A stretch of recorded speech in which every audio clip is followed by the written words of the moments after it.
प्रदेश के सभी भाई बहनों को बहुत बहुत प्रणाम। और आज अपने पेज सुधीर सिंह सच के साथ में फिर से एक बार लाइव हूँ। थोड़ा सा आवश्यक था कि आप सबके साथ संगठन के मुद्दों को, कुछ अपने मुद्दों को रखा जाए, सुना जाए। थोड़े से भाई बहन जुट जाएं।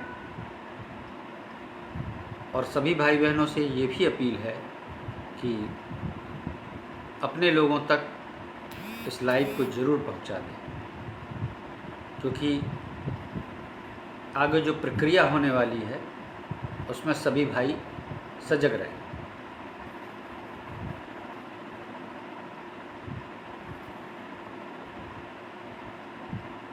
वर्तमान की परिस्थितियों से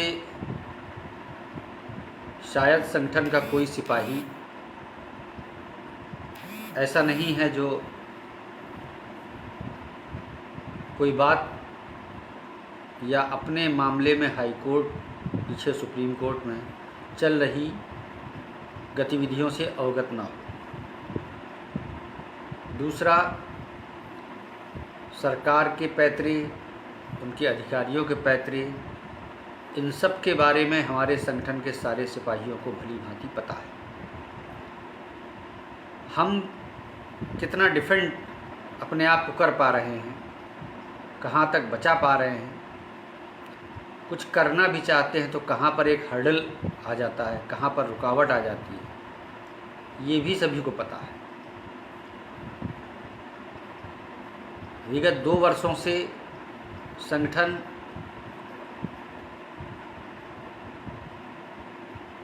न सिर्फ सुप्रीम कोर्ट गया है, बल्कि अपनी एक प्रमुख याचिका मॉल प्रैक्टिस से संबंधित जो है उस पर लड़ रहा है। और जब वो मामला एक अच्छी स्टेज पर आने वाला था, या यूँ कहिए आ गया था,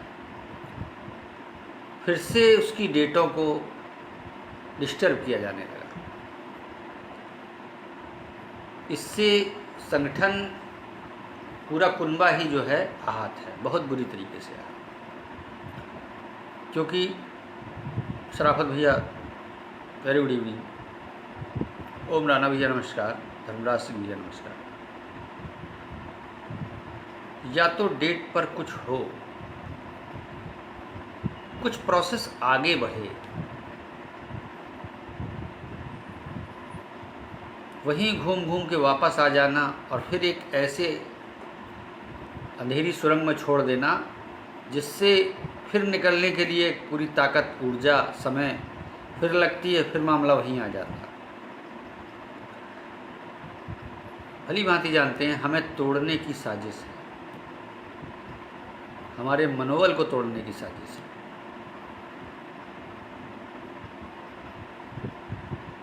पूरी तरीके से गुमराह करने की साजिश है, आर्थिक रूप से कमज़ोर करने की साजिश है। अच्छी तरह सभी लोग जानते हैं, अध्यापन पेशा करने वाला या इस उम्र में बहुत कम कमाने वाला आखिर कैसे कोर्ट की लड़ाई को कंटिन्यूअस कर सकता है। गाहे बगाहे बीच बीच में हमारे ही लोगों के कुछ सुर दाएं बाएं होने लगते हैं,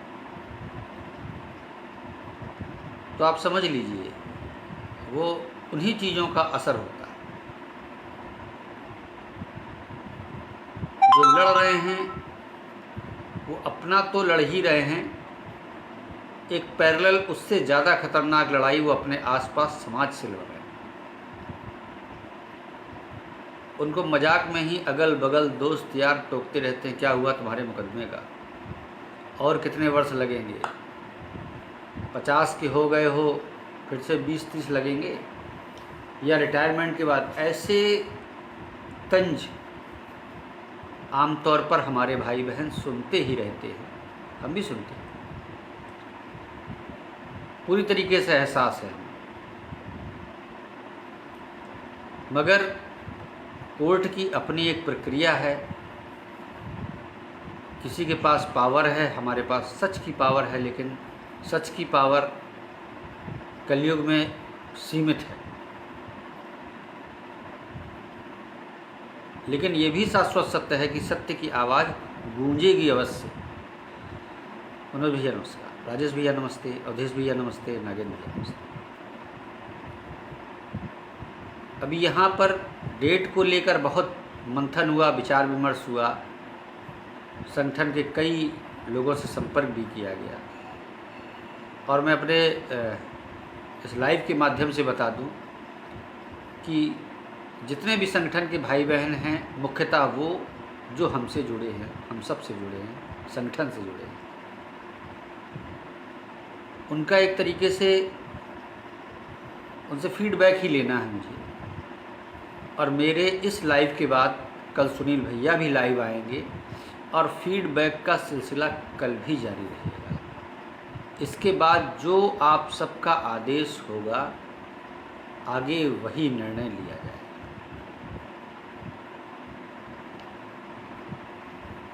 ये अच्छी तरीके से जान लीजिए, मेरे आज के लाइव के बाद आपको कल तक का समय मिलेगा। कल सुनील भैया, संगठन अध्यक्ष श्री सुनील कुमार यादव जी का भी लाइव आएंगे और उनके लाइव पर भी आप सबके फीडबैक लिए जाएंगे।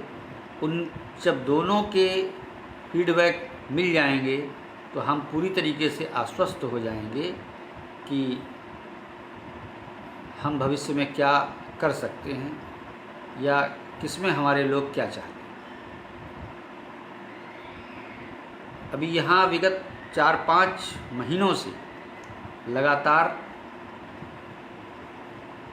डेट है, नंबर बहुत पीछे आता है। ये एक हाई कोर्ट के प्रक्रिया है, क्योंकि वहाँ पर जो केस लिस्टेड होते हैं वो बहुत ज़्यादा है, पेंडिंग ही बहुत ज़्यादा है। लेकिन इसमें हमारा क्या जो है, कितनी बड़ी मजबूरी हमारी है,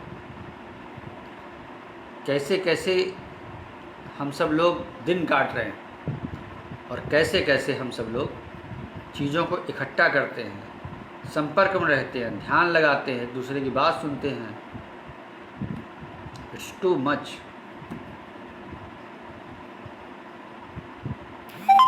तो हमारे लिए एक डेट बहुत इम्पॉर्टेंट है।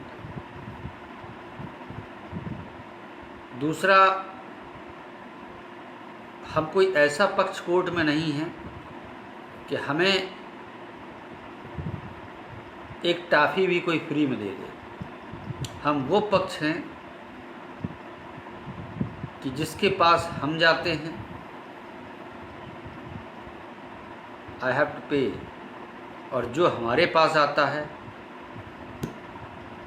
आल्सो पे। समझ रहे होंगे आप भली भांति। जो भी करेंगे वो हमारा नुकसान होके ही हम भर पाएंगे। पिछले शनिवार की डेट,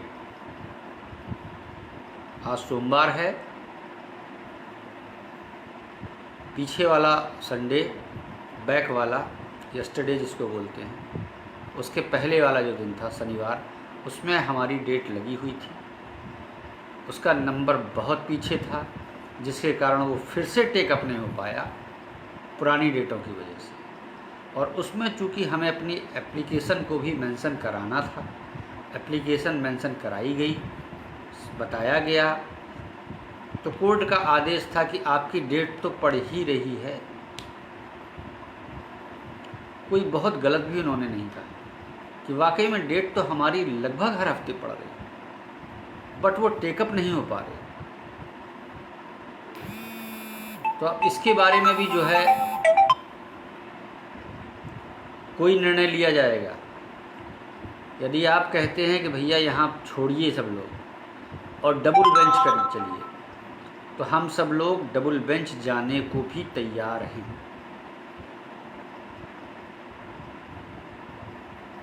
सभी के हितों को सुरक्षित रखा गया है और कोई भी ज़रूरी नहीं है कि सभी लोग डबल बेंच हमारे साथ जाएं। कोई चीज़ को अन्यथा ना लीजिए, चीज़ों को स्पष्ट रूप से समझिए। यदि सबका मत ये आता है कि नहीं भैया यहाँ छोड़िए, डबल बेंच ही हम लोगों को चलना हितकर होगा, क्योंकि डबल बेंच के बाद सीधा टिकट सुप्रीम कोर्ट का कटता है। यदि आप सबका आज से कल और इसके बाद एक वाइस चेक, तीनों में अगर ये निर्णय आता है कि नहीं भैया इस मामले को या तो जैसा चल रहा है जितने और एफर्ट कर सकते हैं एफर्ट करके अपने मामले की सुनवाई करा के पटाक्षेप कर लिया जाए, एक बात ये है। दूसरी बात ये है कि भैया यहाँ पर हमने बहुत देख लिया, हमको जाना डबल बेंच में ही है, तो हम क्यों ना डबल बेंच में चलें। यदि आप सबका, फिर कह रहे हैं, अगर सबका निर्णय ये आता है, हमारा और सुनील भैया का, राजीव भैया का, प्रज्ञा का, या और भी जो हमारे भाई बहन हैं उनके मत से कोई लेना देना नहीं है, यहाँ जनमत चाहिए, क्योंकि ये संगठन है। अगर आप सब कहते हो नहीं भैया डबल बेंच चलिए, तो हम सब लोग वहाँ जाएंगे, लेकिन एक बार फिर से सबके साथ मंथन करके जाएंगे।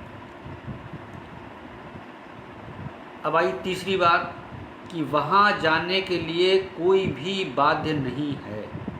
जिसकी मर्जी हो चले, जिसकी मर्जी हो ना चले। पूर्व की तरह कोई बाध्यता नहीं है, हित आपके सुरक्षित रहेंगे। यदि आप मान लीजिए कोई शख्स है, मान लीजिए मैं ही हूँ, मेरा नहीं है इस बार वहाँ जाने का मन, तो मैं नहीं गया, बट वहाँ से कोई बड़ा निर्णय आया तो कोई ऐसी चिंता और रोने की बात नहीं है।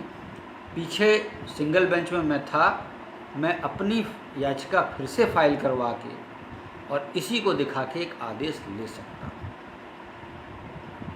तो कहीं हित प्रभावित नहीं हुआ। अब कई लोग पूछेंगे कि भैया वो एक आदमी अकेला जाएगा, तो देखिए अमूमन निर्णय यही होता है कि जो आगे हो गया उसी को देख के पीछे निर्णय होता है। बट ये बीएड टेट है, बहुत रिस्की है। एक बार गलत सही जो निर्णय हो गया, वो रिपीट नहीं मार रहा।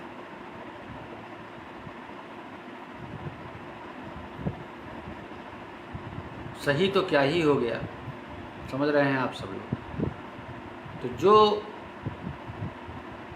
हुआ उसको भी उन्होंने सुधारा नहीं और रिपीट नहीं किया। इस बात से सब लोग बिल्कुल। तीसरा, अब तक संगठन जितनी भी लड़ाइयाँ लड़ा, अपने स्तर से, आप सबके सहयोग से, आप सबके साथ से, आप सबके परामर्श के द्वारा जो हो सका, जो आपने मैक्सिमम फीडबैक दिए, उसके अनुसार जितना भी कर पाया। अब चूँकि रिज़ल्ट नहीं आया तो मैं क्या बोलूँ, जो आपका जवाब है वही मेरा भी जवाब है। यहाँ पर काफ़ी दिनों से, अमूमन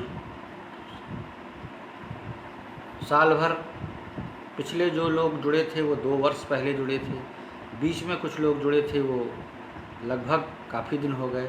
इस बीच बहुत सारी डेटें आई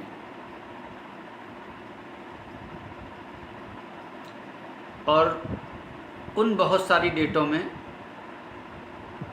मामला आगे तो क्या बढ़ा, नो डाउट कागजी कार्यवाही तो चलती ही रहती है, कभी कुछ बनवाना कभी कुछ बनवाना।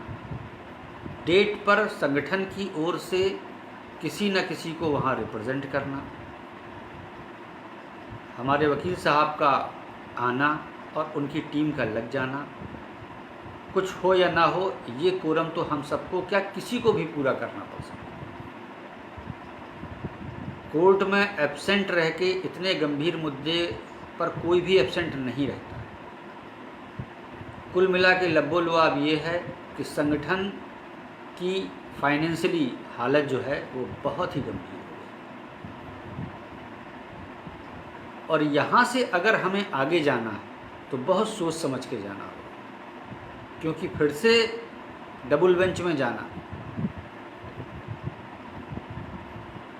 तो फिर से हमें एक बार अपने पैरों पे खड़ा होना पड़ेगा। और जो लड़ने के लिए प्रति व्यक्ति होगा वो सबको ऐसा बता दिया जाएगा कि किसी को भी कोई दिक्कत।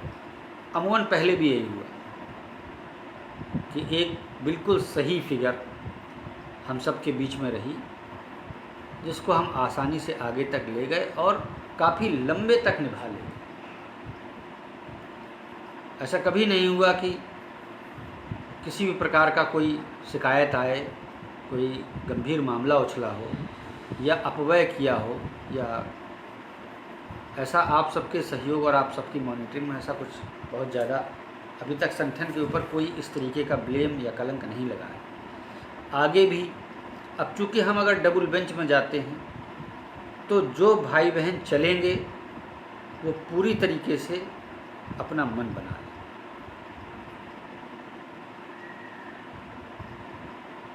फर्दर हो सकता है कभी हमें बीच बीच में, जैसे पिछली बार बीच में हमको सुप्रीम कोर्ट में एक याचिका डालनी पड़ गई थी।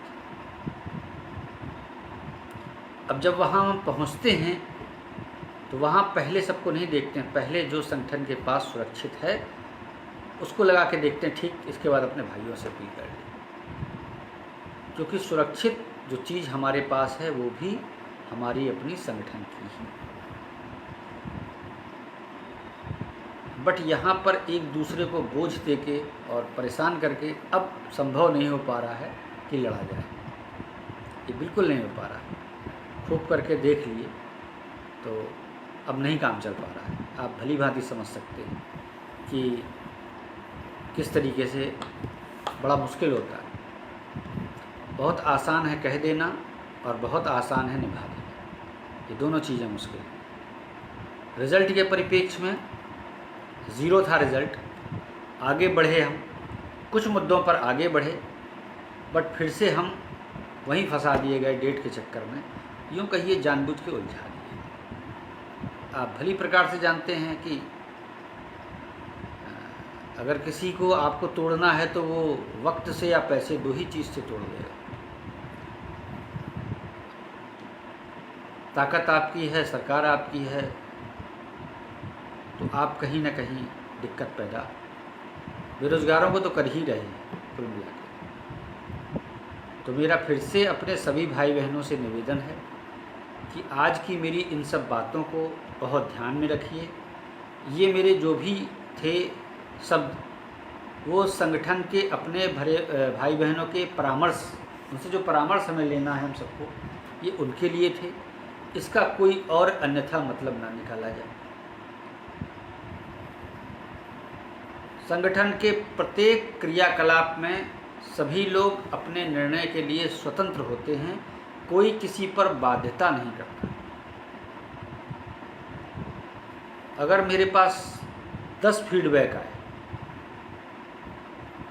या यूँ समझिए कि संगठन के अग्रणी लोगों ने आपके 10 फीडबैक लिए और 10 में से 5 तक तो मामला ठीक रहेगा, 6वां फीडबैक अगर ये हुआ कि नहीं भैया आगे चलना है, यहाँ देखिए जज साहब ने भी कह दिया डेट तो आपकी पड़ ही रही है, अब सुनवाई ना हो तो उसमें हम क्या कर सकते हैं। तो 6वें फीडबैक का हम सीधा सीधा ये मतलब निकालेंगे कि जो जनमत है, जो हमारे भाई बहनों का ज़्यादातर मत है, वो उस ओर मूव करना है।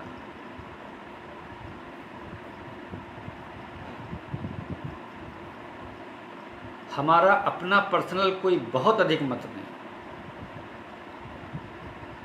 क्योंकि ये बातें जब थोड़े से ज़्यादा उसमें होती हैं, सभी लोग बुद्धिजीवी हैं, सभी लोग नज़र बनाए हुए हैं और सभी लोगों के अपने परामर्श हैं, और संगठन किसी एक व्यक्ति से नहीं, कई जिलाध्यक्ष और उन सबके तो कहीं ना कहीं परामर्श की आवश्यकता इतने बड़े संगठन को निरंतर रहती है। और उसके आधार पर जो आवाज़ निकल के आई तो ये प्रश्न निकल के आया। और जब प्रश्न निकल के आया तो सबके बीच में रखा भी जाएगा और उसका समुचित हल के अनुसार ही आगे कार्य हो।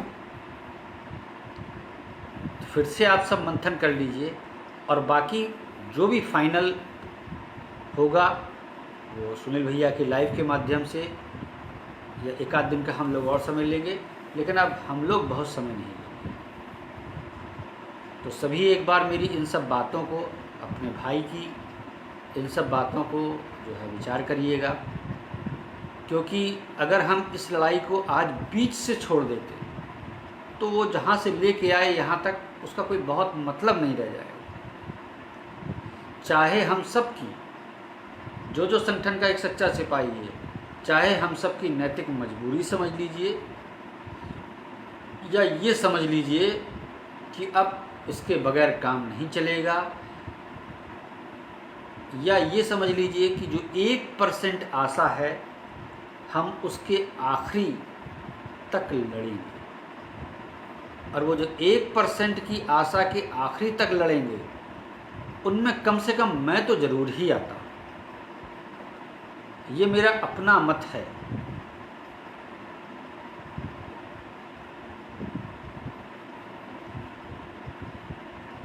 ये बिल्कुल स्पष्ट है। वाद विवाद तर्क, अपने चीज़ों को पोस्ट फेसबुक पर कह देना, अपने वीडियो बना लेना, किसी का कमेंट आ जाए तो उसके कमेंट का हो सकता है नेगेटिव आंसर निकल जाए, हो सकता है जवाब न दे पाएँ, हो सकता है हंसी मजाक वहाँ ज़्यादा हो जाए। ये सारे पैमाने एक अलग हैं। बट अगर कोई ये पूछेगा कि अब आगे यहाँ से जब कुछ हो ही नहीं रहा तो काहे कैरी कर रहे हो, नहीं, अंतिम जवाब लिए बगैर पूरी तरीके से जब तक हथियार न टांगेंगे और न तोड़ेंगे, लड़ेंगे आखिरी तक, मर जाएं मिट जाएं, ये हो सकता है। लेकिन ये कहेंगे कि आखिरी तक बिना जवाब के हम पीछे हट जाएंगे, तो ये कम से कम मैं तो नहीं करूँगा।